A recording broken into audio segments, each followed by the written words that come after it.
Look what I'm doing today. You can only watch The Parent Trap, Zorro, Princess Bride so many times without wanting to try it yourself. I'm in the basement of I Am West, somewhere I've never been before, with Matt, who is one of the coaches for the MSU fencing club, who's going to give me some lessons tonight, some tips on not getting injured and possibly winning, getting some points. Yeah, you'll do great. Thank you so much for letting us come in tonight.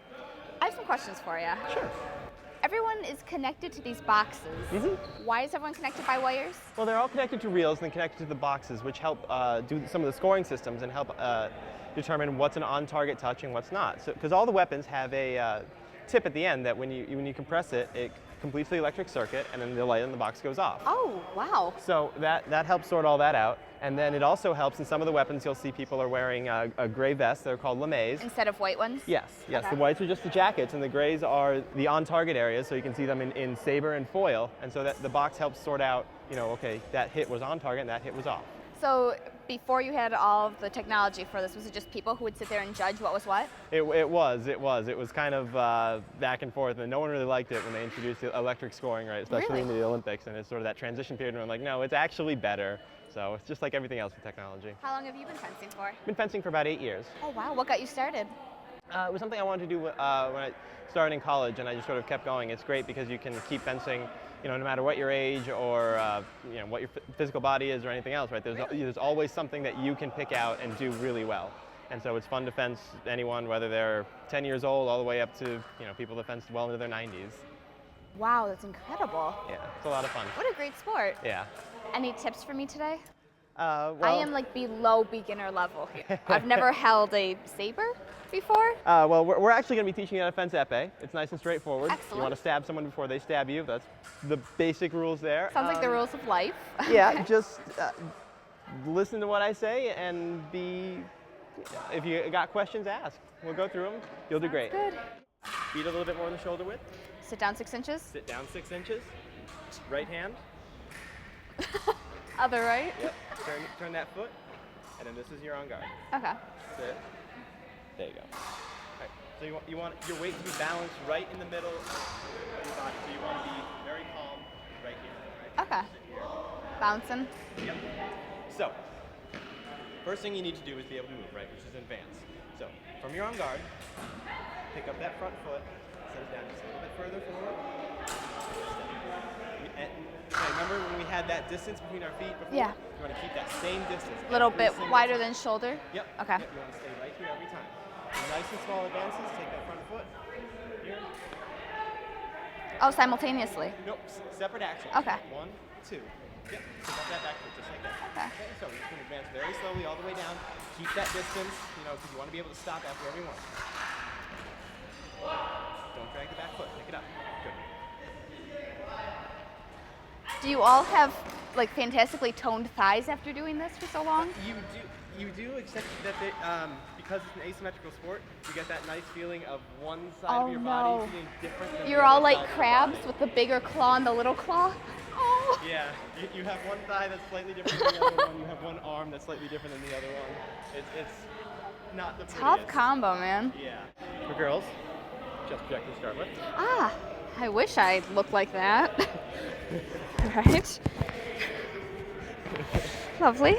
It's like a bra, a big plastic bra. Okay. That's why he was staring at my chest. I couldn't figure it out, and I was like, wow, these fencing people are very forward. He was trying to figure out if it was the right size. We're not terrible people, I swear. Well, most of us. All right, so this is called plastron, right? What happens is it goes through the arm your right arm that you fence with. You just go across, and then you just tighten the straps around. Okay. Fencing jacket, right? Arm goes through there. Okay. Leg goes through there. Okay. And it zips up on your offhand right here. All right. I think this is the most clothing I've ever worn. Now imagine you're wearing a metal vest on top of it in jeez. 75, 80 degree weather in the middle of summer, fencing for 7 or 8 hours. It's insane. People do that? Sounds like a great way to lose weight. It is. Summer naturally can get interesting. Okay. Glove, right? Tip using any other glove. Okay.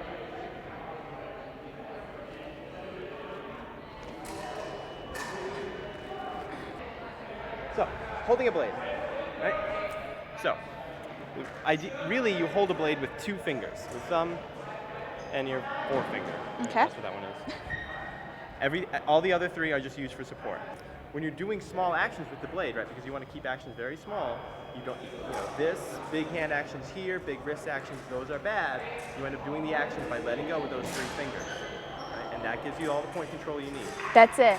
That's it. If you're doing it right, then it's just 1, 2, 3, go. The next thing to learn, right, we've gone over basic footwork, is how to do an extension. And from multiple people who are very, very good coaches, learning how to do a proper extension is the single hardest thing in fencing. Oh, good. Let's start with that. So, you always want to practice when you're on guard. In épée, because you're fencing épée, and the difference between épée and the other weapons is that the whole body is target. The only thing that you're holding right now is not target, is this bell guard. So you want to keep that arm as much behind that bell guard as possible. Okay, so everything else is fair game? Everything else can be hit. The extension doesn't come from the shoulder, it doesn't come from the fingers, it really comes from the elbow.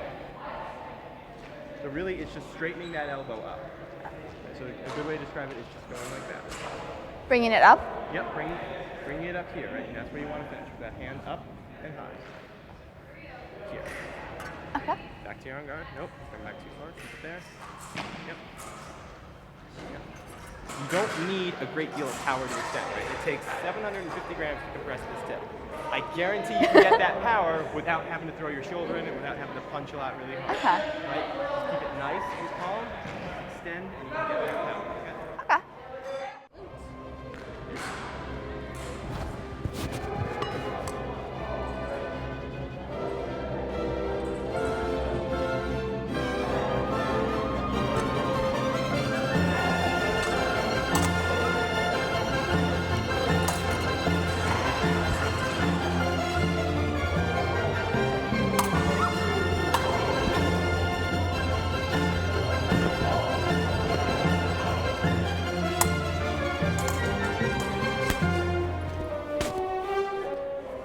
Where did you hit me?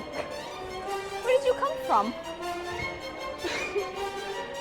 I didn't even see that. I can officially say I have now left blood and sweat down here at the I Am West basement. Someone went straight for the hip shot and got me, but I guess it's fair because I stabbed you in the throat, so call it even. Thank you for letting me come in tonight. Thanks for stopping This by. was so much fun. You guys are crazy down here. I had no clue this whole world existed. Any tips on what I should do if I want to keep going? There's a lot of really good coaches in the area. We'd be happy to let anyone know and direct them in the right direction. Fantastic. Thank you for letting me cross this off my list. I really appreciate it. One more down. Fencing!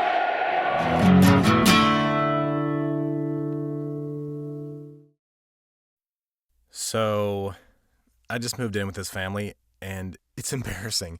The little one, he likes to go outside and crawl around in the giant litter box.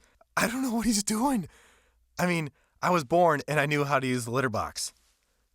Look at that. That's disgusting. Oh, poop already. You're making me nervous. Oh, okay, I can't look at this anymore. I really hope he grows out of this, for his sake.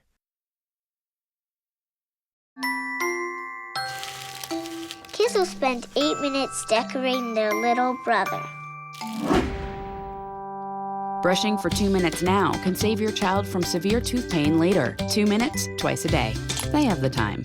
It's Timothy Green's first day at school. What's in there? He's about to fall over. Anything he might need. There's a box of tissues on the bottom and some Band-Aids. There's a whole first aid kit, actually. Mom, I can handle it from here. You don't have to be perfect Have a great day. That's too much pressure. Have the day you have. to be a perfect parent. There are 2 people in the world who want you more than anything. They'll make some mistakes, but they will love you more than you can ever imagine. There are thousands of children in foster care who will take you just as you are.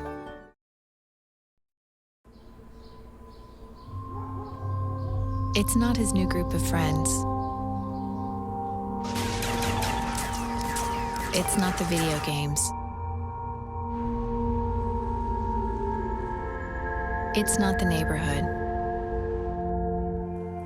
Mom, do I have to go to school today? The biggest threat to your child's future could be you. Every day they miss, even in middle school, puts their graduation at risk. It's no fairy tale that the right fit means everything, especially when it comes to car seats. Always choose one that's the right fit for your child's age and size. That does make a difference. To find out more, visit safercar.gov/the-right-seat. I've always been a huge music fan. I just have no musical talent. I faked my way through middle school band and most of high school band playing the trumpet. I never learned how to read music. I was just kind of following along with what my neighbor did. So I'm starting at the most basic level, the tambourine, and I'm here at White Brothers Music to meet Mr. Will White for a quick tambourine lesson today.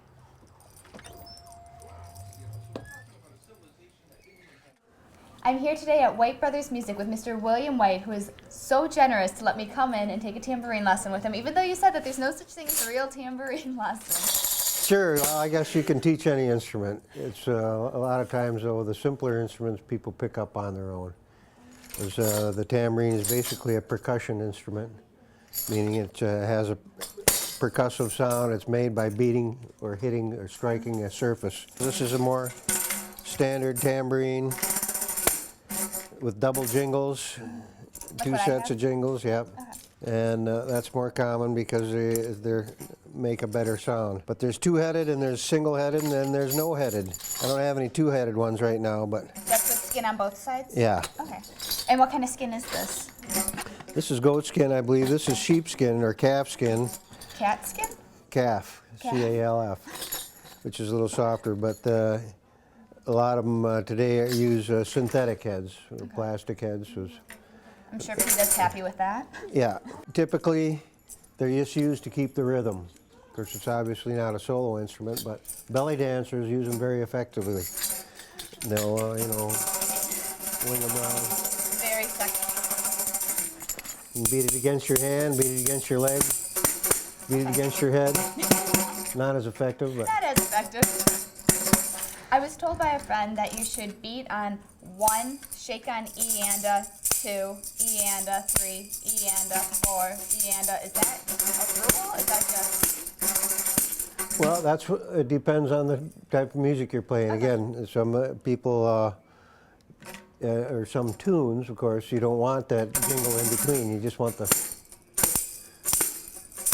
You can do 1, 2, 3, 4, 1, 2, 3, 4. But other tunes, you might want to be on the 2 and the 4, the accented beats. 1, 2, 3, 4, 1, 2, 3, 4. So it depends on the tune. And of course, you can do it on every beat too. 1, 2, 3, 4, 1, 2, 3, 4. If you're marching down the street or something. Hey. Is there ever too much tambourine? Is that a thing? Well, yeah, like any instrument, you can have too much of it. I mean, it's like the cowbell, especially. Never too much cowbell. That's right. Let's say I'm playing with a band and I get off beat. Is there any subtle way to get back on without them noticing, like, oh, tambourine lost it? Yeah, you just skip a measure and then you come back in on the right beat in the next measure. Then you can always shake. In the meantime, to make up for it? Yeah. It kind of makes gives the impression of on hold or whatever. For the finale, boom. You'll see that at the, when the rock guys are there. All right, boom, that's the end of the tune. Perfect, that's what I'll do. Grand finale. Yeah, they'll have them down here. A lot of singers like to have them just as a kind of a prop. Something to do with their hands? Something to do with their hands. It makes them feel they don't like to just stand up there not doing anything. I'm going to start doing that in all of my stand-ups. I'll just incorporate a tambourine, because you never know what to do with your hands. Right. Is there any wrong way to play a tambourine? I can't think of one. I'm of the belief that you can play any instrument the way that you want to. Of course, classical musicians will say, no, that's heresy. There's only a certain way to do things. But musicians today do whatever they want. If I decorate my tambourine, will that affect the sound at all? Might make it sound better. Ooh, I'm going to start decorating it tonight then.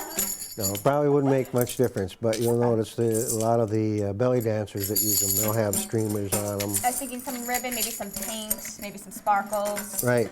Some of them, they paint stuff on the skinhead, and like the name of the band. That's what I should do. Okay. And is there anything, if you start playing, can I follow you? I'll try and keep up. If you just go with the rhythm and then change it halfway through, I'll follow your lead. Well, it's hard to play without music to play to. Okay. So we have to have some kind of a tune. There's something going on the radio there, but it's not a very good one for tambourine. How about Twinkle Twinkle Little Star? That would be the, yeah, there you go. Twinkle, twinkle, little star, how I wonder what you are. You got to make up your own music. You can do any music in any style, and the tambourine has to follow along with the beat, whatever the beat is. Okay, so when I go home today and I turn on the radio, should I just follow along with whatever I hear for practice? Right. You can even get into jazz like Dave Brubeck's Take 5, which is in 7/8 time, which is a little different. I'll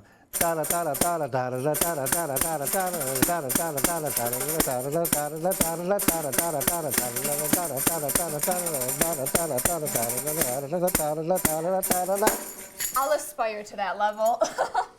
Yeah, basically the tambourine player follows the beat. Okay. And if I lose it, just casually shake it until I can get back on it? Yeah, or paint a picture of your face on the front and go like that.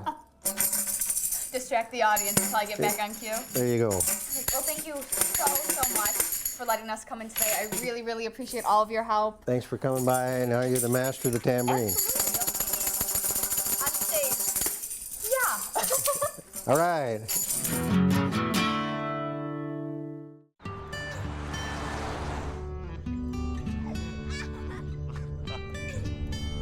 They say that when you're facing extreme danger, your life flashes before you.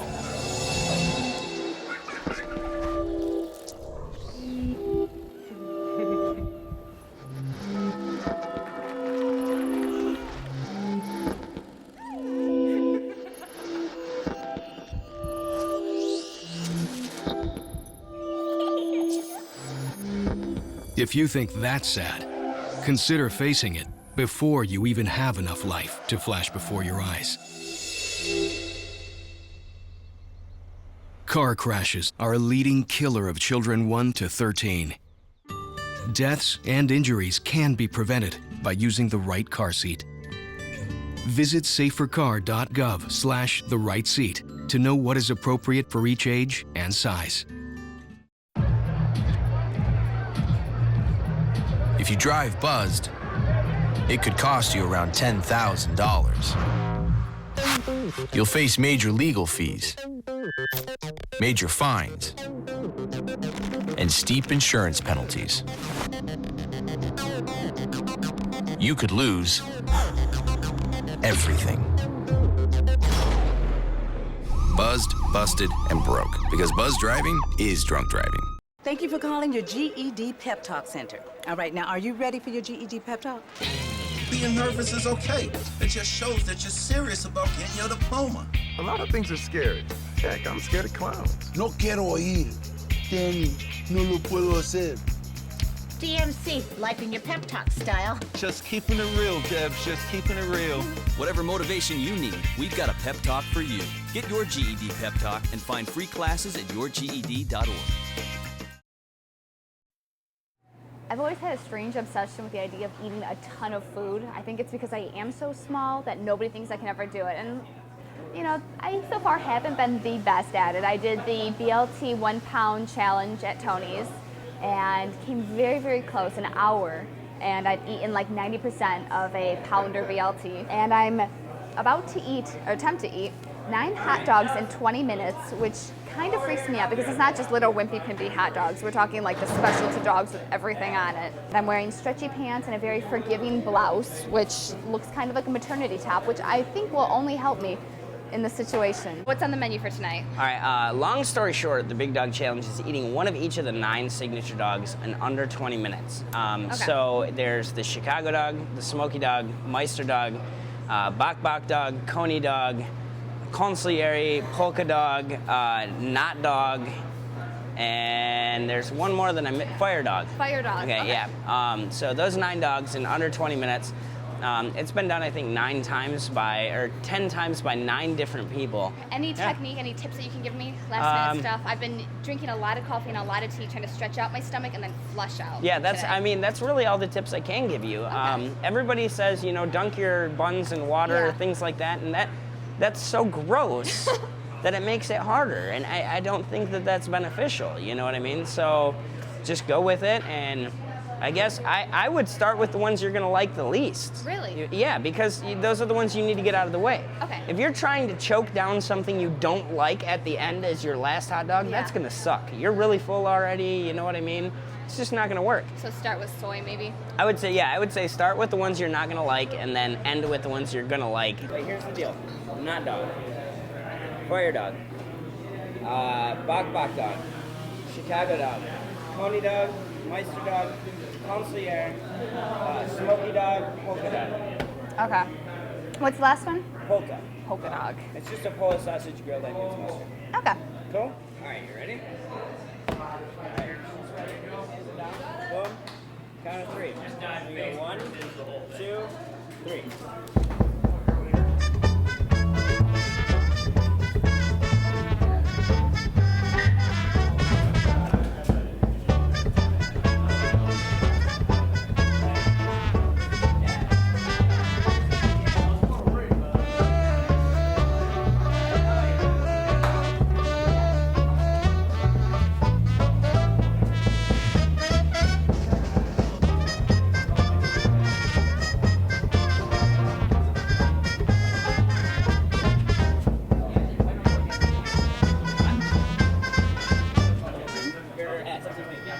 Oh my gosh.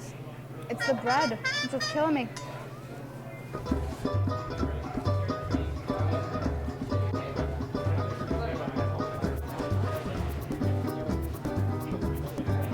The soy dog is weird.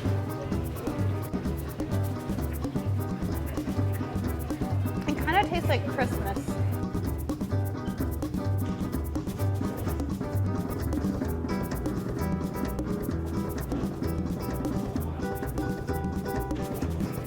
Not a good idea.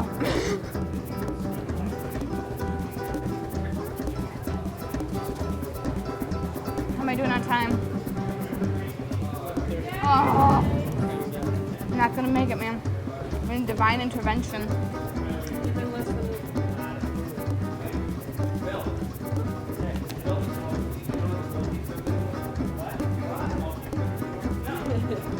Pepper. Oh, hot. Woo! If this was chocolate, I would win in a heartbeat. Hot dog juice running down my arm.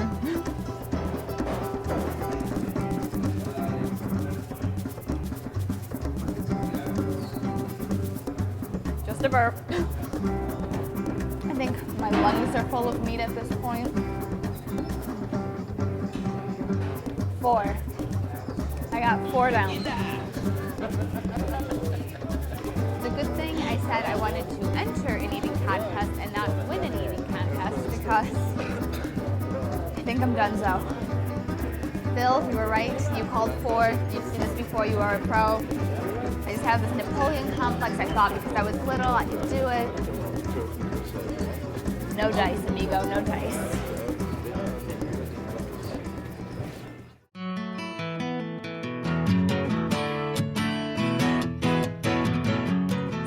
Down, 19 to go. You can track my progress on Facebook's home TV, Andrea Mantakounis. I'm just gonna go like this. Like you're in a great game.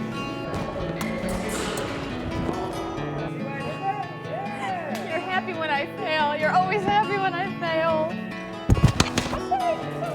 You're fine. You're fine. You're fine. Be less dainty. I got a meat baby.